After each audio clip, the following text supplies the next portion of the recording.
For this second webinar for the CORE-MD on the reading and objective of European regulations for medical devices. We have some few housekeeping rules which we will inform you about. This webinar is being recorded and it will be available on the CORE-MD website. So in few days you can go there and listen and look to it. All of you are in the lecture mode, meaning that you can not interact on other ways than through the question and answer button. And please use this. Put your question in the chat box and we will do our best to answer this over the period. And if there will be any technical questions from you, put it also in the chat function and we will take a look at it. And if you have deeper interest in our CORE-MD project, you can follow our newsletters and you can go to social media. The CORE-MD project has now been running for close to 2 years. It's evaluating and coordinating research and evidence on medical devices on 4 different work packages. We are, as you already know, we are looking at existing methods to look at systematic review on how to evaluate high-rating medical devices. That is work package 1. Work package 2 is looking at new methods, mainly, of course, how to make innovative methodology to use on our designs. And the third work package is on real-world data, which mainly is related to aggregating of data from different areas here among registries. Then one of the major things is, of course, the networking and get things disseminated. We had our first webinar on January the 30th, and today we have the second webinar. We have 2 keynote speakers, Professor Alan Fraser from Cardiff University, a long-time member of European Society of Cardiology, and a huge experience in medical device regulations. And next to him, we have Assistant Professor Tom Melvin from Trinity College in Dublin. Tom has, until a few months ago, been an Irish regulator and have huge experience in science and medical regulations in general. Besides, after that presentation, we have Dr. Paul Piscoi from the European Commission and Professor Rob Nelissen from Leiden University, also the Secretary General in EFORT, who will be discussing the different aspects together with us. But please, if you're doing the sessions, have any comments and questions, put them in the chat and we'll do our best to answer them. Now I will leave the podium for Professor Alan Fraser, who will be the first speaker. Please, Alan. Thank you very much, Per, and please interrupt if there's any problem with hearing me. It's a pleasure to give my personal summary of some of the main aspects of the history of regulation for medical devices in Europe. I'm not a historian, of course, but I've learned a lot about regulation for devices in Europe over the last 10 years, representing the European Society of Cardiology and more recently the Biomedical Alliance and then the CORE-MD consortium with professional medical scientific engagement with regulators in Europe. If we go back to the 16th century, here is an illustration made by Ambroise Paré, the French military surgeon. He started life as a barber surgeon, became a surgeon, and he produced this summary in 1585 of a whole variety of different medical devices at that time, if you like. These are cauterizing irons. And of course, man has been using devices for millennia, and I don't have time to review that. The reason why I showed this as an example is, firstly, it reminds us that until very recently, devices were gadgets to interact with the surface of the body rather than to be implanted inside the body. And Paré himself, although he showed this drawing, actually stopped using cauterizing irons because he recognized that burning tissue was harmful. So it's an example of early evaluation through experience. If I move on 2 centuries, just to choose one other example, this is an American physician from Connecticut, Alicia Perkins. And in the late 18th century, he developed something that he called metallic tractors. And here are photographs of them. One was made of steel and one was made of brass. They were only 3 inches or 8 centimeters in length. And what he said was that if you drew the tip of these implements over the affected skin in an area that was affected by pain or rheumatism, and you drew them downwards for 20 minutes, they would draw off the noxious electrical fluid that lay at the root of the suffering. He also marketed these himself at a very expensive price. But I show this example because it was followed very soon afterwards by an interesting short scientific paper by an English physician, John Haygarth. And he called these metallic tractors fictitious tractors. So here is a confirmation, because he made imitations of wood and told the patients that they would be wonderful and they got better. Here is an excellent demonstration of the placebo effect. But he also made tractors or used the real tractors, but did not explain to the patients that they were going to work and they had no effect. So he also confirmed perhaps the first example of a sham trial of a medical device. But we have to go to the end of the 19th century, to 1895, when Röntgen discovered X-rays, to start to think about regulation of medical devices in a serious way. This is the famous photograph that he took of his wife's hand. And when she saw the photograph, she said that she had seen death because of the visible bones. In some respects, she wasn't so wrong, because indeed her husband died from cancer, as did many of the pioneers, because they exposed themselves to very dangerous levels of radiation. And quite soon afterwards, because the X-ray technique was so rapidly adopted in many places, it was recognized that X-ray exposure would lead to local damage and to cancers. And on the right are examples in the UK from an X-ray protection committee that said that overexposure was dangerous and can be avoided. They produced rules to limit exposure for healthcare professionals. And then not so long afterwards, here in 1928, there was an international consensus recommendation. Unfortunately, those regulations didn't reach patients quite so quickly, because you can find posters such as these advertising Thororadia, which they said was a scientific cream, or indeed lipstick, or underclothes, all of them radioactive and, of course, dangerous. They were eventually prohibited a little bit later, and now there is a long history of regulation of exposure to radiation, both for staff and for patients, quite rightly. But in the European Union, that is managed by the Directorate General for Energy, not the Directorate General for Health. So it's a separate track of regulation that is the most historical, that I'm not going to discuss further. But if we do think about, for example, here, orthopedic and cardiological devices, because those are the types of devices that we're concentrating on in our Core MD project. All of them have long histories, but I've chosen key dates for the first cemented hip from John Charnley, and for the first fully implanted cardiac pacemaker by Åke Senning in Sweden, the first implant of a replacement heart valve, which was a caged ball prosthesis, and then the first implantations of stents in the coronary arteries in patients in Toulouse and Lausanne. And we will see that the dates are from 1958 even up to 1986. So high-risk implantable medical devices are really a late 20th century phenomenon, and regulation has developed as a reaction to the challenges that these have posed, rather than being planned in advance of these amazing medical developments. But with these devices as they were developed, there have been instances of issues and complications.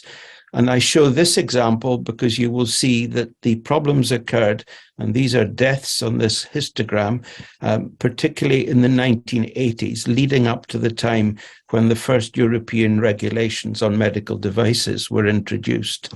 If you're not familiar with this heart valve, it's a single tilting disc, and the occluder is not actually physically attached to the valve. It's kept in place by inlet and outlet struts.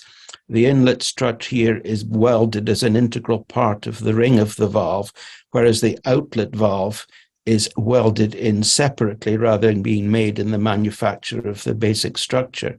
And the angle of this valve to the ring was changed from 60 to 70 degrees. It was available differentially in different parts of the world, but this 10-degree change actually led to a 1% prevalence of outlet structure fracture. And you can see here what happens in a patient with the disc embolized to the upper descending thoracic aorta and the strut itself down in the pelvic circulation. And many patients died from this. And this is thought to have been one of the stimuli to the recognition that there needed to be some form of inspection process and standards for approval of changes to the manufacture of valves. But this was not an overt consequence. It was something happening in the background, and that I think has happened more recently as well with other prominent cases, that they have accelerated reform rather than necessarily being the primary cause. So let's just briefly review the regulations in Europe. And the first that I can find was in 1984, a directive relating to electromedical equipment for human and veterinary use. And that was the only regulation until the 1987 initiative that led to the first directive in 1990. And actually, what happened was that the medical device manufacturers in Europe approached the European Commission to report that they were finding it difficult to comply with national regulations which had been developed in different countries. There were too many different systems. They felt that this prevented a true common market for medical devices, and they asked the Commission to address this problem.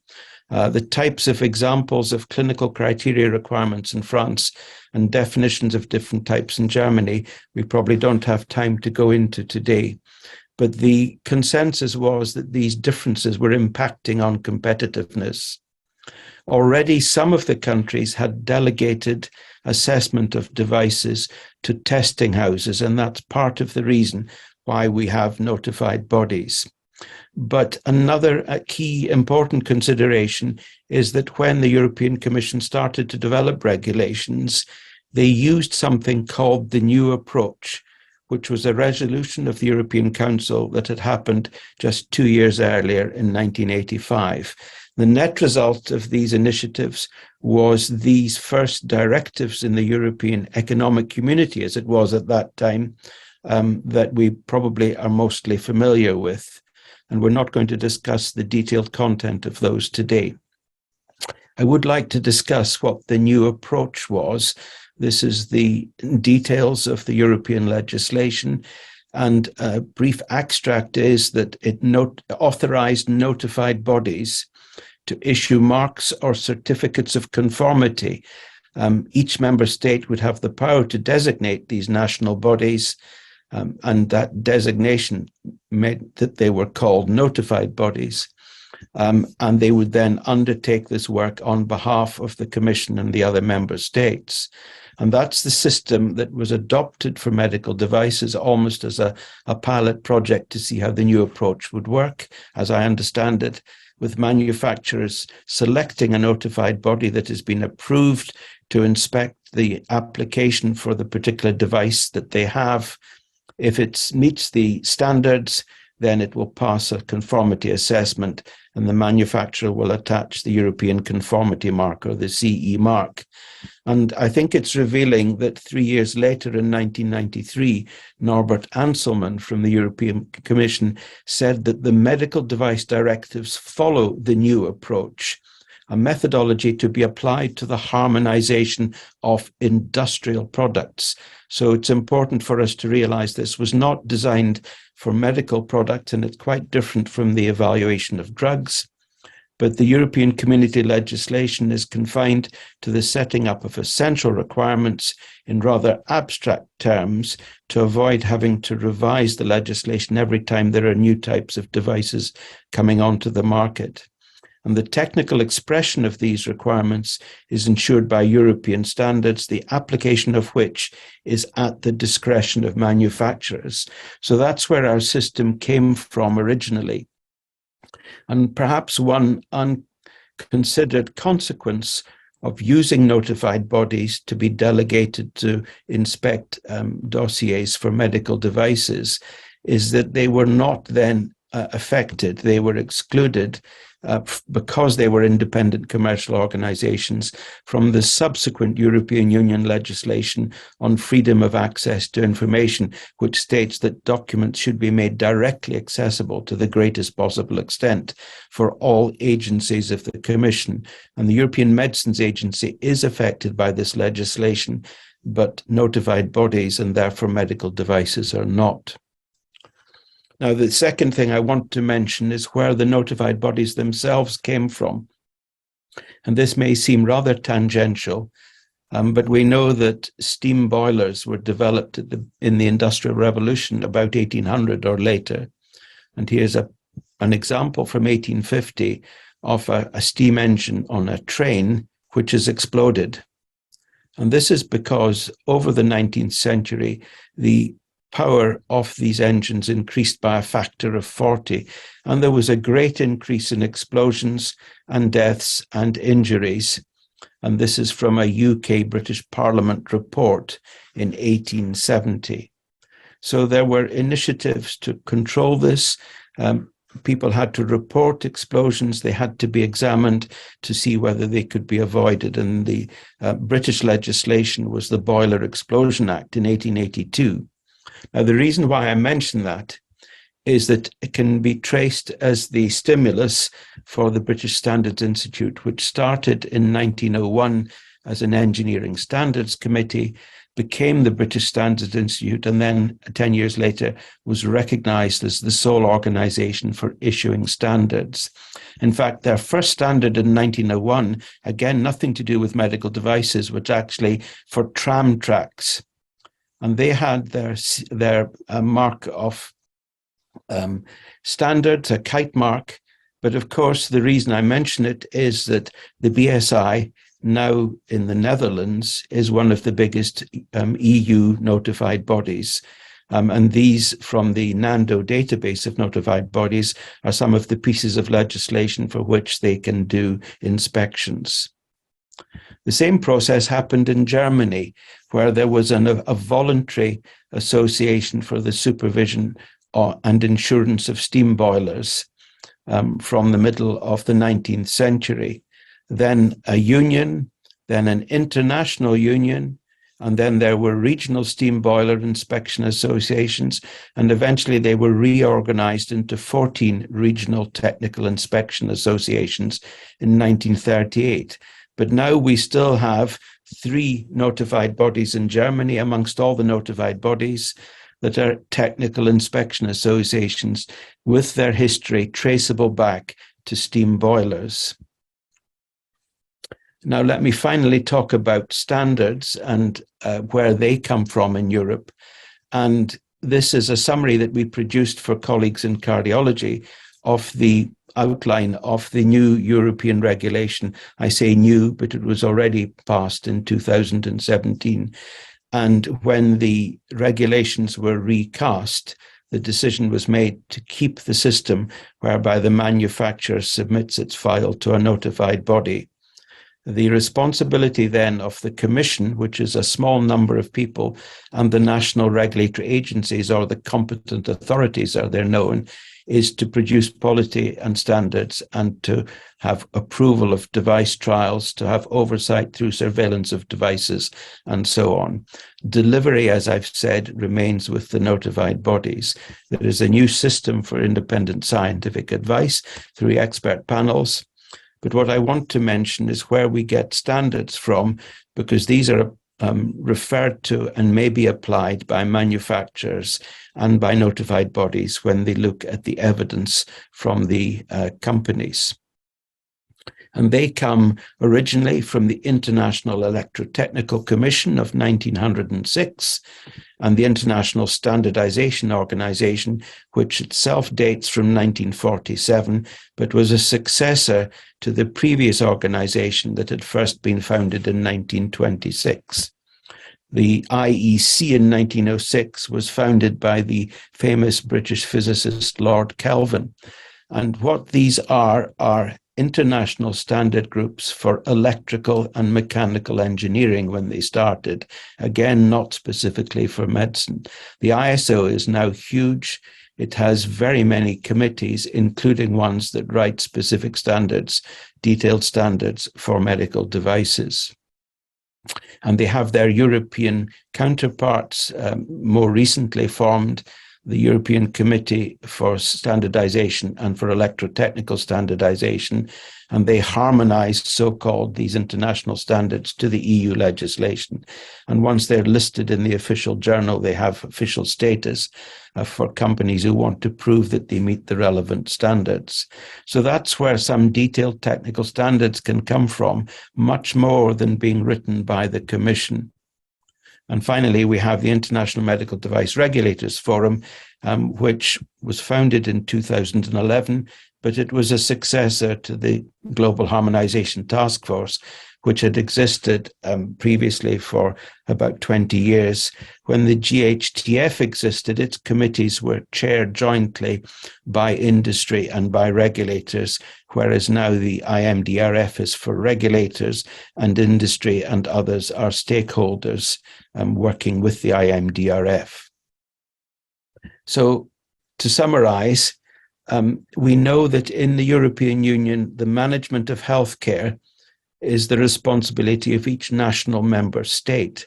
But the Treaty of Lisbon does state that the Commission and the member states can act in the case of healthcare law if there are common safety concerns in public health matters across the European Union. And then they can adopt measures in order to achieve a high level of human health protection. We saw this happening particularly during the recent pandemic, but this is the basis for any EU health legislation, including the medical device regulations. But what I've tried to suggest in my brief overview is that the regulatory environment that we have in Europe has been reactive to various stimuli, but these are not medical or clinical ones. They have come from the interaction between regulators and manufacturers. The legislative principles that were adapted from the new approach, which was designed for all manufacturing sectors in Europe for which it would be relevant. The notified bodies come from voluntary inspection bodies, going back to exploding boilers or bursting steam boilers in the 19th century in some cases. And the ISO and IEC that now produce medical standards were actually designed for engineering.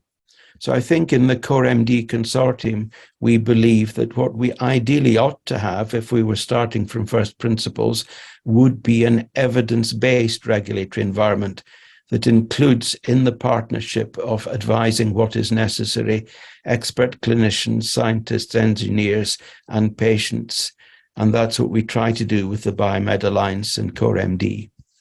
So thank you, and I hope that I've provided material for discussion. Thank you so much, Alan, for this wonderful historical approach. Our next speaker is Associate Professor Tom Melvin from Dublin, who are going to discuss with us on the emerging discipline of regulatory science. Please, Tom. Fantastic. Thank you, Per. I guess this is a new topic for me, talking about regulatory science. And I guess maybe just to briefly explain a little bit more on my background, I studied law, worked as a doctor, then I worked as a regulator for 7 years. And for the past 10 months or so, I've been working as a full-time academic in medical device regulatory affairs. So this is a new topic for me to speak about, but it was a very interesting one to prepare. What I'd like to cover in the 15 minutes or so that we have is, I guess, looking at what is regulatory science. As Per mentioned, this is a relatively new or emerging concept. It was first mentioned in the scientific literature in 1982, but it's one that's steadily growing. It can be very broad. It could apply to social sciences or toxicology or a whole host of things. I guess today we're going to talk predominantly about health products and regulatory science in that realm, but it's a very broad topic. In the second part, we'll focus in on medical devices, and then we'll share a couple of thoughts on what the future might be for regulatory science. So firstly, what is it? So here I've taken the Oxford dictionary definitions of regulation. So that's usually a rule or a directive coming from an authority. So you'll see in most descriptions of regulation, it has rules, and authorities are institutions. And when we think about science, the dictionary definition here shows us it's a systematic study of the structure and behavior of the physical and natural world through observation, experimentation, and testing theories against hypotheses and evidence. So I guess it's a lot more focused on methods. And you can see when you ask the OpenAI platform DALL-E about the words regulation and the word science, so what does the internet imagine when you ask it what these words are? You can see regulation here has bold typeface and warning sign type imagery, as well as pointing or wagging fingers. And science has lots of test tubes and scientists holding up interesting chemicals. The US FDA have this description: regulatory science is the science of developing new tools, standards, and approaches to assess safety, efficacy, quality, and performance of all FDA-regulated products. So you can see here there's a combination of methods, the standard of evidence for things which may be efficacy or performance, depending on what we're talking about, and all FDA regulated products, which I guess is a somewhat inward out perception, but FDA lead the world in terms of regulation for health products, so that's probably quite reasonable. When we look at the Pharmaceutical Society of Japan, they have a somewhat similar one. They mention methods to quantitatively or qualitatively analyze and understand the causal relations and mechanisms of substances and the phenomena around us, which I think is interesting wording. And quite similarly, then they say that it should contribute to public health. So I guess it's not just for regulation, but also bringing in the idea of public health. I've seen from the Institute of Medicine in a report they prepared on the workforce in the United States for, I guess, supporting people coming into helping with medicines development, that you could think about regulatory science as a subset of translational science. So translational science is the scientific journey that is taken from molecule to medicine, or in the device world, from bench to bedside. And they describe regulatory science then as the application of the scientific method to development, review, and oversight of drugs, biologics, and devices that need regulatory approval. And the last one here, this is not a great quality citation, it's from Wikipedia, and it has citation needed, but it draws on the distinction between regulatory science and regulatory affairs. So regulatory science is contrasted with regulatory affairs, which has a greater due process, or looking at the administrative and legal aspects of regulation. And noting that the former, so regulatory science, is looking at scientific underpinnings, whereas regulatory affairs tends to look more towards regulations promulgation, implementation, compliance, or enforcement. And I guess just from my own perspective, it's kind of interesting. I am an associate professor in medical device regulatory affairs, but I'm also setting up a master's in science in medical device regulatory affairs. And it perhaps speaks a little to the nature of the system that we have for device regulation in Europe, which has a lot of process and procedural foci in it. This just shows you from the PubMed or Medline citations for regulatory science. It was first mentioned in 1982, and I guess it's really only in the last 10 years that you can see the number of mentions in the literature has started to steadily increase. I guess when you think about regulatory science, you could say that this is an area where science and politics can collide. And this is a quote I've taken from a very interesting book from a woman called Susan Bartlett Foote. This is from the 1980s, and it covers essentially the history of medical device regulation over the past 100 years or so, and was very interesting if you want to see how things like the National Institute of Health and I guess the post-war environment led to lots of basic scientific research and things that drove some of the medical device companies and technologies that are very prominent today. But in that book, she says policymaking is the process of setting goals for the public good and implementing strategies to attain them. Every public policy is the outcome of an institutional decision. Public institutions such as regulatory agencies or state courts are themselves creatures of the political process. So, whilst we as regulators have to work on scientific questions, I guess we have to never forget that there is almost always a political context or different institutions with different values and desires as to how a problem should be looked at or how an issue should be tackled. When I used to work as a regulator and I sat in the authority in Ireland, it has almost 400 staff. And if I was to describe the reason as to why we had such a large number of staff in our institution, that the HPRA was either the biggest or one of the biggest semi-state organizations in the country in Ireland, that one word would be thalidomide. And I guess represented here are some of the lower limb replacements that were used for children and people as they grew who had limb deformities as a result of thalidomide. And essentially, when you look at the history of health product regulation, there is a huge amount, as Alan has shown, technologies have almost always been far ahead of the rules. But from my perspective, there has also been a huge amount of a crisis model. So big problems happening that lead to politicians becoming aware, and that is often the impetus for strengthening the organizations or the rules involved in the regulation. This is Frances Oldham Kelsey, and I wanted to mention her here because she was really pivotal to blocking the new drug approval of thalidomide in the United States. She was a Canadian woman, and she was hired by the FDA on the basis of her CV. So she'd studied the transplacental crossage of drugs in animal and rabbit models. As the story goes, they didn't actually realize that Frances was a lady rather than a gentleman. So when she showed up for her first day at work, they were a little bit surprised, and they thought that they'd give her a quite easy file to start with. So it was a new drug approval for thalidomide, and that was the first file that she worked on.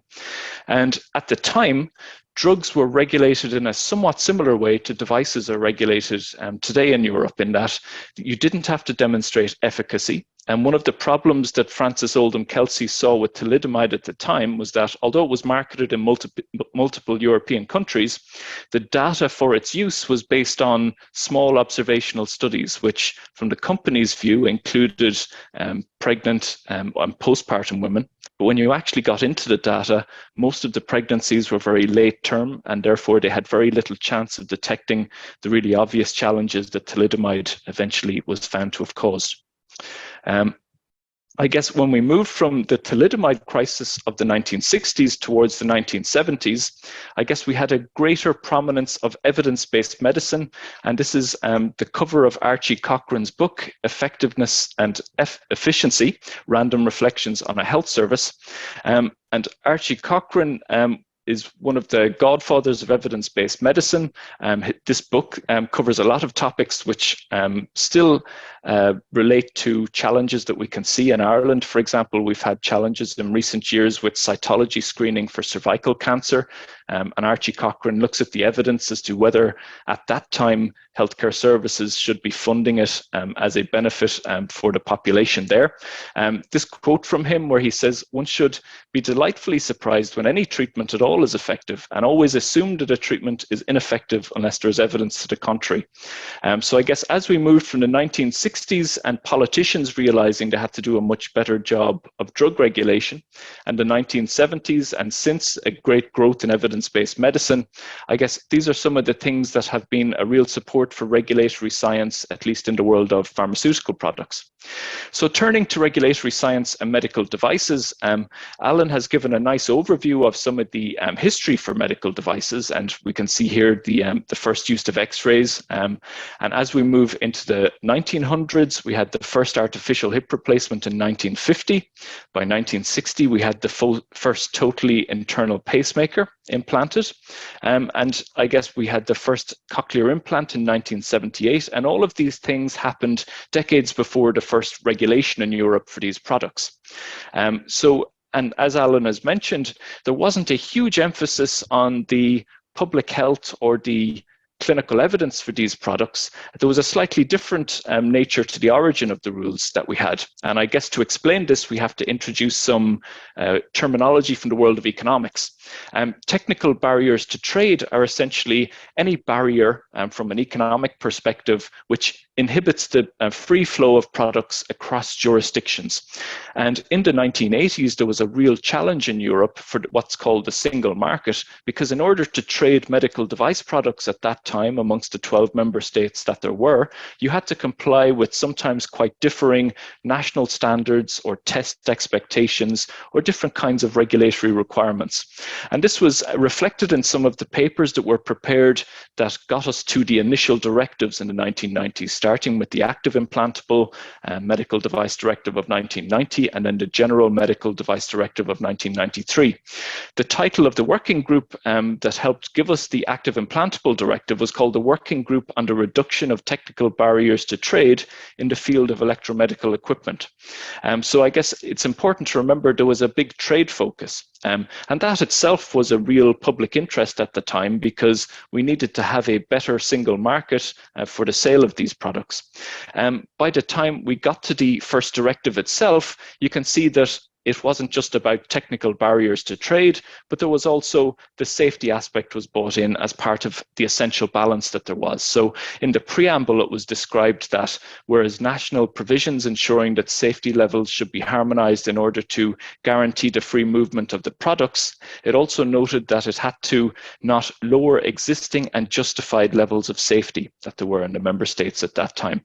And this graph here looks at a worldwide scale in terms of the types of trade agreements that we have. And I guess at the time when these rules were brought in, there was a somewhat similar set of chaotic trade rules for trading within the single market in Europe. So by establishing the CE mark and by removing technical barriers to trade, we went from something which commentators sometimes call a spaghetti bowl effect of differing, sometimes overlapping and sometimes different trade arrangements, to a single market, which was a real help for the sector and for the trade and products within it. I guess when we think then of the move from the directive to the medical device regulation that we have, I guess the basic nature of that legal structure is still the same. We still have CE marking. It's still what's called new legislative framework, or the new approach that Alan mentioned. So you get a CE mark, and that means that no member state can raise any technical barrier to trade once you have that CE mark. But one of the things that happened with the MDR is that we brought in a huge number of new processes, procedures, oversight from expert panels, databases, and so forth. And a lot of that was with a view to improve the safety and performance of the devices that are made available. So whilst we kept the original trade-based structure, we tried to supplement it with a huge number of new processes. I had a look through the MDR and I searched for the words procedure and process, and then I looked for science and the associated words scientifically or scientific. And you can see here that the process and procedure terminology are far more prominent in the medical device regulation than discussions of science or related terms.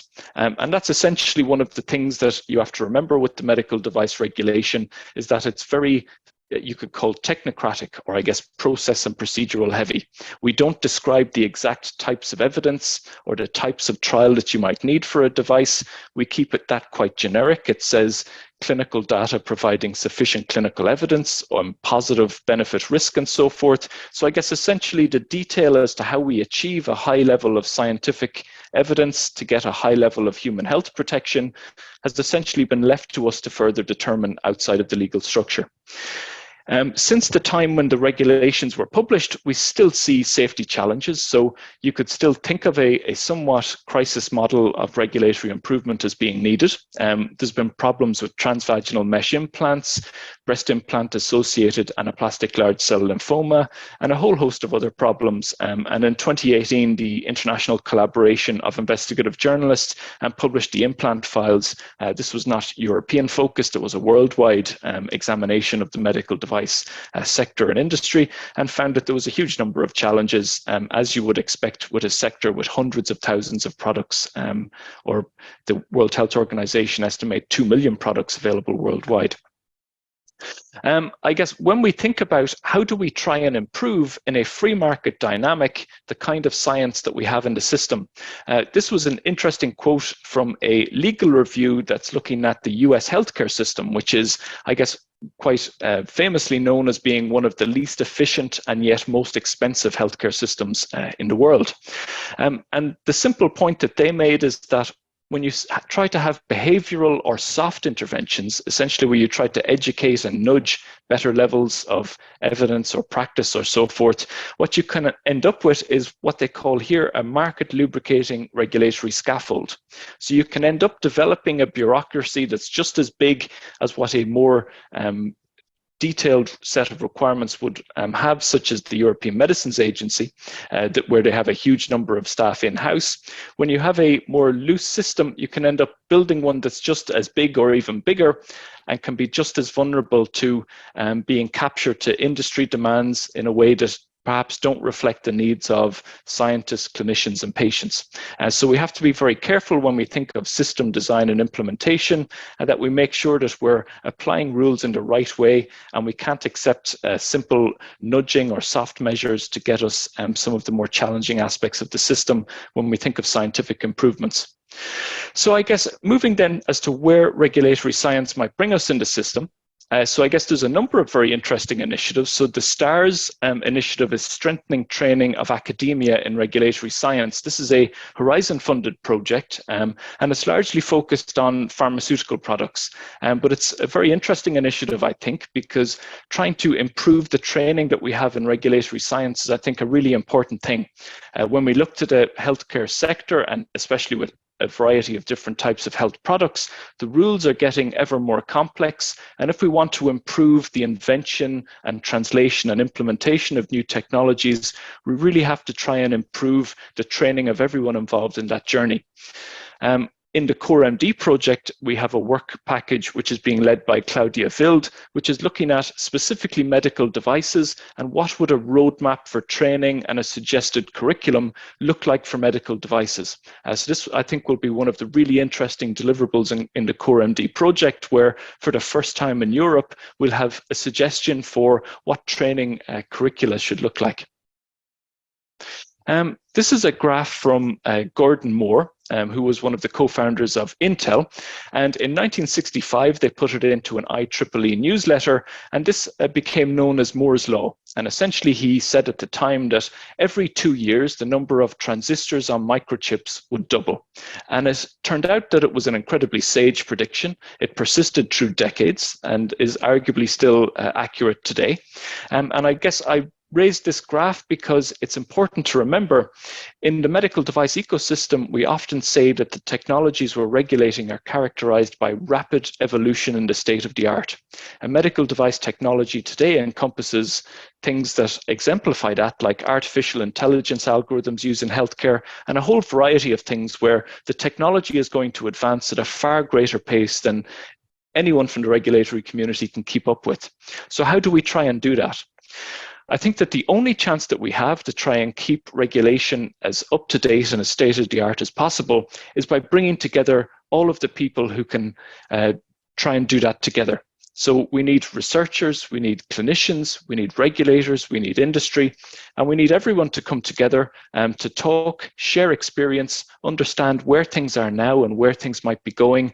And then that's probably the best way that we can try and focus our efforts to make sure that the regulatory rules that we make and implement have the best chance of keeping up with a rapidly changing technological field. This is a paper from one of those initiatives in the United States from 2022, where they looked at how can they do that to support innovative medical device development. And I think we need probably to take some of these lessons and apply this also in Europe. So we're near the end of the talk now, so I guess a couple of final points. How might we better foster regulatory science in the system that we have in Europe? And this is just a perspective, but I think that we need to have better considerations as to how we develop rules to apply regulatory science. One of the challenges that I saw when I worked as a regulator and was co-chairing the CIE working group is that we could often fall into the trap of simply figuring out how to interpret the legislation, which can only really get you so far. I think what we need to do is try and find ways to figure out when we're looking to interpret legislation or when we're looking to develop scientific principles, because they're really different things with different goals, and they probably require different people working on it. I think we need to make sure that when we're developing those rules, especially in the field of bringing scientific principles into regulatory aspects, we need to make sure that the people who will have to comply with those rules, including not just industry, but also clinicians, and a lot of medical devices are used directly by patients, we need to have them as part of that guideline development. But I guess to make that work effectively, we need strong institutions who can work in a transparent way, so that everyone can see what's happening, so that not everything that's asked for will be given in guidance documents to all stakeholders, because that's not possible, and so that the wider community can look at what's happening, challenge it when necessary, and that we can all learn how to grow and develop and make better rules together. I'll leave you with a quote, and this is from Atul Gawande, who noted that essentially medicine is an imperfect science. So we look for medicine to be an orderly field of knowledge and procedure, but it is not. It's an imperfect science, an enterprise of constantly changing knowledge, uncertain information, fallible individuals, and at the same time, lives on the line. So we know that medicine is an imperfect science and regulatory science is only starting, but hopefully we can put as much focus as we can into better developing regulatory science, because we need it to make sure that the medicine that we practice is of the best possible quality for patients. So thank you for the time, and very happy to join for the discussion part, and I'll hand back to you, Per. Thank you so much, Tom, for this very eye-opening presentation. A lot of new information, which I think we will discuss in details later on. I just had the information that our next speaker, Dr. Paul Piscoi, has to restart his computer, so maybe we could go to the next presenter before and then go to you, Professor Rob Nelissen. You will have one single slide and you'll discuss this topic with us on how can clinicians contribute to the regulatory science. Please, Rob. Okay, thank you, Per. Very interesting talk. For those of you who are not familiar with the expert panels, EU regulations has been alluded to already by Alan Fraser and Tom Melvin. And basically, when you just summarize it, it's about clinical evidence for medical devices. It seems very obvious for clinicians that we need clinical evidence when a new innovative device is being put on the market. And basically what the MDR does is looking at the benefit-risk ratio, which has to be favorable for the patients, of course. The expert panels were instituted under the medical device regulations. We have 11 expert panels and 1 screening panel. Orthopedics, trauma, and the circulatory system, cardiovascular are the biggest, and then you have 9 different other expert panels. Basically, what Tom was already alluding to is the role of the expert is a proactive approach.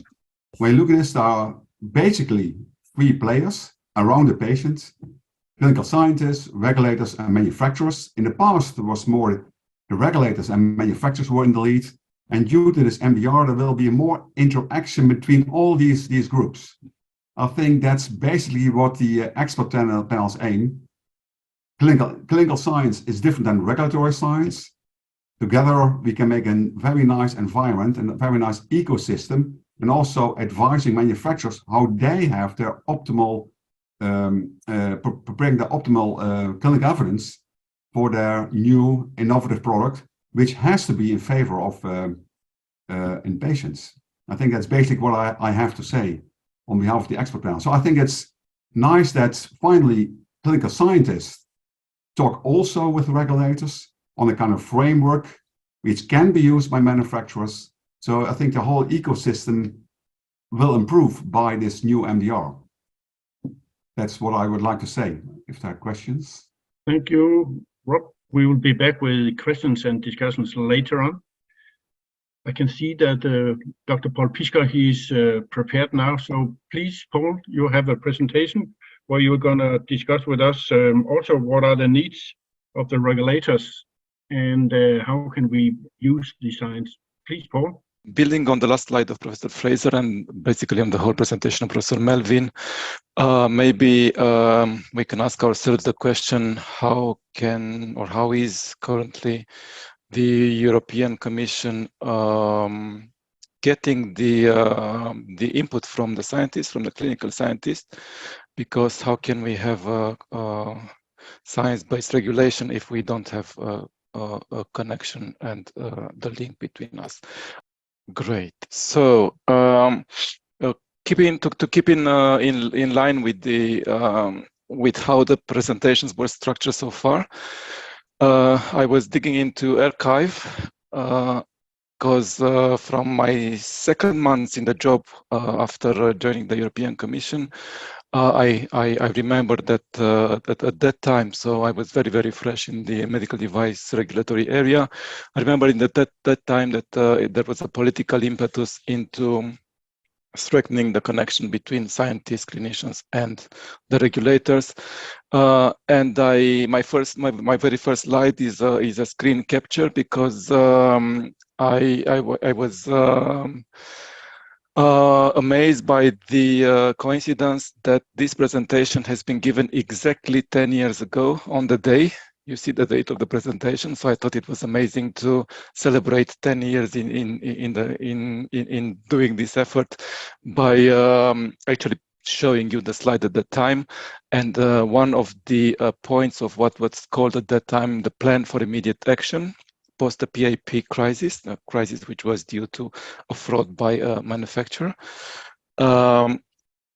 was exactly under the headline communication transparency, aiming at establishing and enhancing participation of healthcare professionals and patients by basically two means. Member states were to require healthcare professionals to engage and to report to them and engage with the regulatory process.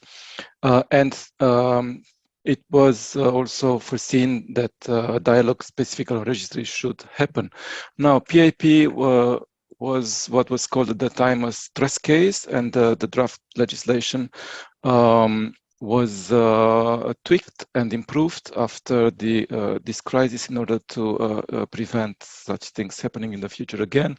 And the part on the registries became Article 108. And I'm sure that parts of the engagement with the regulators become our article on scientific panels 106. So how do we actually try to gather this expertise in the regulatory process, but maybe also important, how do we try to feed back the benefits of the new regulation towards the clinicians? So the first slide is on the first effort. We have legal requirements and we are trying as regulators to improve the reporting of adverse events and incidents and participation to registries, the participation in drafting guidance documents, common specification and standards. So participation to drafting actually regulatory documents, this is to be done by our working groups, task forces, and also via expert panels. This can be done usually through associations like Biomed Alliance or directly as experts. We sometimes get individual scientists to help us as individuals, as persons, not as associations.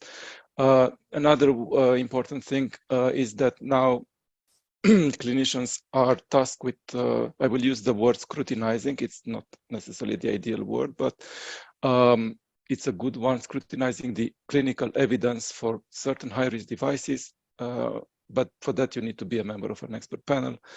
And also you can provide directly scientific and technical opinions on requests from Commission, MDCG member states, notified body, and even manufacturers. But also for that, you need to be a member of an expert panel. So one important news for this year is that the expert panels will be renewed. in August this year, and there is a link on this slide, but also you have the information on our webpage in case you will not get this presentation, on where you can apply to be selected for the expert panels. This is how we get the information, but what happens with the information that the MDR is generating? There is definitely an enhanced transparency, maybe not as much as you might wish to see, but the transparency is way better. So to benefit as a clinician and even towards the benefit of your patients, there will be, in what is now into the making, the database for medical devices called the ODAMED, public clinical investigation reports and summaries of these reports.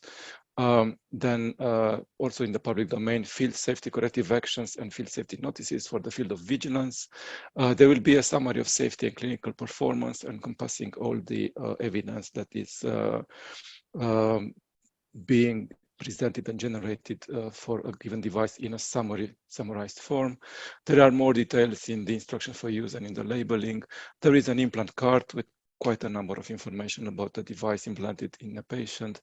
And of course, the devices and their certificates will be in the public domain. We are 10 years after trying to, paying all our efforts to establish a better communication.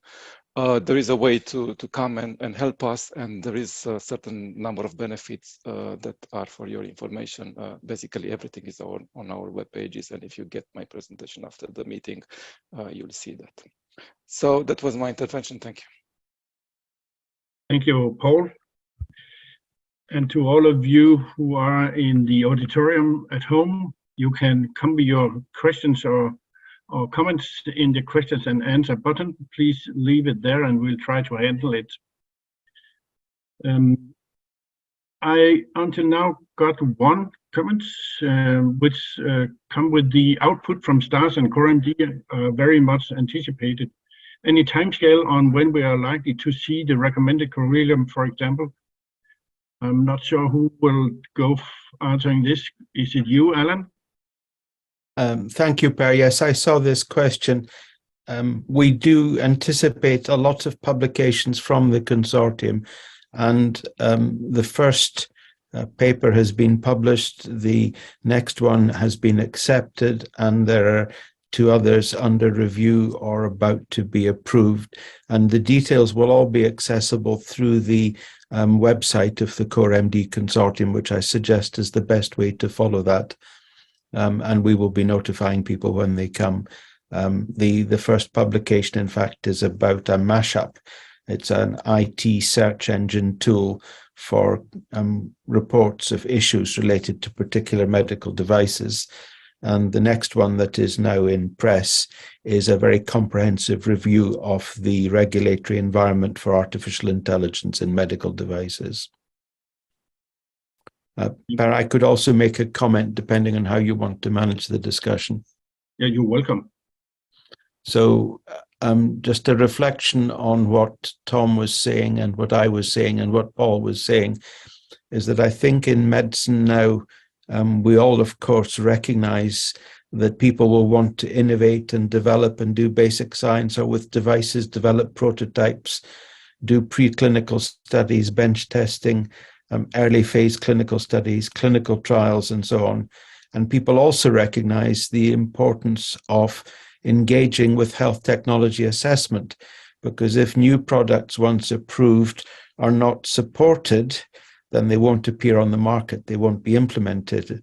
And I think what we as a consortium would say, and where we would clearly agree with Paul, is that part of that chain of engagement within each medical specialty needs also to be about the standards for approval of new devices.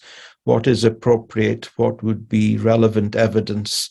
How do we manage new devices? What is our responsibility as individual clinicians for post-market surveillance?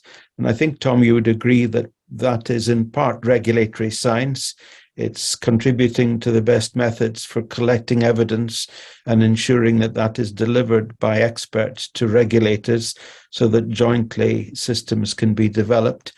And I would hope that we see over time some colleagues in each academic or clinical specialty in medicine engaging more at the European level as a group with the regulators towards these goals. Tom, you want to come with any further comments here? Thank you, Per, and thank you, Alan. Yeah, from my own perspective, I've been working in medical devices for 8 years, so not quite the 10 years Paul has. I'm a bit newer, but when I first started, it was quite remarkable the very small number of medical doctors that you would meet that were knowledgeable or engaging in any way with medical device regulation or guidance development and so forth. And Alan Fraser was one of the first people I met. I think Wolfgang Ecker, who's with us as well today, he was one of the first I met as well, but it was a very small number. And one of the, I guess, very optimistic things I've seen in more recent years is that we have a great deal more interested people and people who are now educated about the system. And to me, the Core MD project, it's a real benefit of it that we are bringing this somewhat complicated world. You know, it's very hard to understand European regulations when you're a practicing clinician. It's a different language and a different set of things you have to understand. So I guess getting that interface of, you know, how these rules actually happen, you know, and how they are developed in Brussels and how they come out and affect, you know, your practice, I think that's an incredibly valuable thing that I think Core MD has done a great deal with. And, you know, I sometimes find myself thinking that with the new regulation and the various processes at different stages of development, that really it's just the end of the beginning, and that hopefully regulatory science will help to give, you know, some of the color that we need to these various new processes that have been brought in. Professor Nelissen, being a surgeon using implants every day, what is your comments to this new medical device regulation and the challenges which we see? Well, I think it's, well, I'm not, of course, I'm still a surgeon, that's correct, but talking from the academic point of view, at least I aim to be also a clinical scientist. It's always sometimes frustrating that people in academia have these nice articles who are not implemented in real world. Why I do these surgeries and see these patients. So I think there's now also a nice chance of linking clinical science with regulators to have better evaluation of new products before they come on the market. And I think for all these 11 different expert panels we have, I think the same matrix, it's about reducing uncertainty for causing harm to the patients. And science can help regulators to improve this. And now it seems to be up till I was involved in this MDR and the CIE group and the medical device coordinator group, that there were two separate pillars: science, academia versus regulators and manufacturers. But actually these three groups have to work together for the better of patients. I think that's probably the best summary. So I'm very happy with the MDR. Clinical evidence leading to better innovation and safer outcome for patients. Thank you, Rob. We have a couple of questions coming in the question and answer session. The one is, how do the European regulation on high-risk medical devices, such as the medical device regulation, MDR, and in vitro didactic regulation, IVDR, impact the development, testing, and approval process of these devices? And what are the main changes introduced by these regulators compared to the previous regulatory framework? That's a very big question. Maybe I can see Paul is typing an answer to that, so maybe you would comment on this very shortly, Alan. I suggest we ask Paul. He'll give the best. Yeah, I raised my hand, and I see the question comes from Anonymous, and it's very wise that you kept Anonymous, because this question is very complicated. I don't know if it's a PhD thesis would be enough to answer this question. I hope so, but to try to be a bit more helpful, at least for the last part of it, I put in the chat a link, which is to our resource pages, and there are a lot of fact sheets about all this. Not necessarily on the impact on the comparison, because it's not anymore a new legislation. It is also not one that we have a huge volume of experience with, but also there is a webinar. So you have an about 2 hours webinar trying to reply the last part of your question, and I think you will find it both interesting and enjoyable. It's given by 5 or 6 colleagues, so it's supposed to cover most of the fields of the MDR. And for the comparison, I do believe that question or answers to what the new legislative framework means will start to appear when we will be preparing, as a matter of fact, the assessment of the functioning of this regulation towards the 2027. So I'm afraid I cannot, definitely not in a webinar, give some more elements on this, but on the link that I sent, there's quite an big amount of material. Thank you. I could briefly answer if the question is from a clinical colleague, that I showed in my presentation one reference to a paper that we wrote from the European Society of Cardiology, which summarized some of the main implications for clinical specialists on the monitoring and evaluation of devices that are relevant to our own practice. Thank you, Alan. We have one further question coming in from Corrado Icariano. So a registry of a medical device should be considered part of this new approach. Nevertheless, it is an expensive tool mainly to keep updated rather than to start one. Low available public funding and hard rules about privacy regulation law limits a lot of the construction of a registry. Please, your opinion and or solution and or suggestion. Thank you. Is it you, Tom, or Alan, who will try to answer that? I could start briefly, and then the others may want to comment, which is that we have a task in Core MD on registries, and we are also looking at recommendations on public funding of registries. We completely agree there are a lot of different models around Europe, but indeed it needs to be a key part of our clinical responsibility to contribute to the collection of evidence, particularly for new devices. That's my brief comment. Tom, then Rob, perhaps. Just a very brief one to add to that. I think registries and, in this modern era, following the GDPR from 2016 about, data controlling, and, every institution in Europe has to figure this out when you're handling personal data. There is a lot of administrative, a lot of resource needed to run a registry.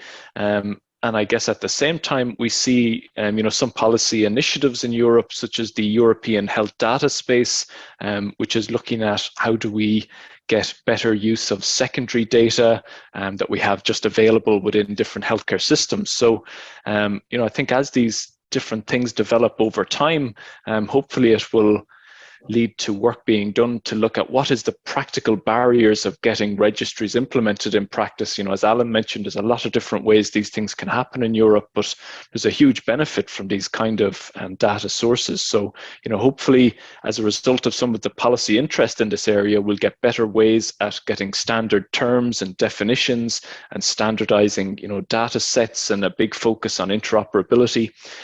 So hopefully some of that might help what you'd call the practical barriers to implementing a registry. But I guess we'll have to see, how long these things will take or what kind of shape they may take. The EHDS is just a policy plan at the minute. Thank you, Tom. Questions are coming in now. There's a question here: is the FDA approval system now superseding the EU CE mark process regard to innovation and faster approval? Is it you, Paul, who can answer that? Nobody can answer that. Well, there is this claim, maybe strictly personal. It's probably also a fear that the EU system, the revamped EU system, will be slower. What can I say to that? I know that Professor Fraser is aware of the study on what is the number of incidents linked to fast approvals and 510K, if that's is that the process? I don't know. Maybe it's time they also move a bit faster than us. I'm joking. That's you cannot seriously answer that question, I'm afraid, but I know that Professor Fraser, maybe if you can help. Also, there are dangers linked to being fast. There are certainly perceptions that some innovation is moving from Europe to North America, but I'm aware of 3 studies to which Paul was referring that have shown where there have been breakthrough programs or accelerated access programs or different standards in different geographic areas or jurisdiction worldwide, that the region which had the easier access for new devices, if we can use that term, and it's too superficial, was usually associated with increased risks. So actually, I think this is an argument for global regulatory convergence and for the application of the same standards worldwide. But it has been recognized that the European regulation does not have special provisions for new devices. And that's also something we're looking at in the Core MD project. And I suspect that this will change because the pilot consultations of the expert panels are looking also at giving advice to manufacturers of innovative products. I know we only have a little time left. I could deal with at least one of the other questions, Per, if you like. Yeah, yes, please. From the anonymous attendee who is asking about the contribution of manufacturers. And I think we've all stressed that historically manufacturers and regulators work together, and clearly there's an argument for clinicians and scientists and engineers to join the discussions. But within Core MD now, we're doing this as those groups with regulators, and the way the project was set up and the call from the Horizon program was not to include manufacturers as partners because they're already deeply engaged. But of course, we completely agree with the point of this question. And indeed, we have representatives or nominees from the manufacturers' trade associations on the advisory board of the Core MD project, and individual experts in regulatory affairs, for example, representatives on ISO and IEC committees from the trade associations, have been of great help to us with specific tasks. So that's something that we'll need to develop. Clearly support that comment. Thank you, Alan. I think time is out. We have now had a very good second webinar from the Core MD. There are left a few questions in the chat and answer box, and we will try to answer these written to you on a later stage. Thank you so much to all speakers. Thank you to all of you listening to this webinar, and have a great evening. Bye-bye. Thank you. Bye-bye.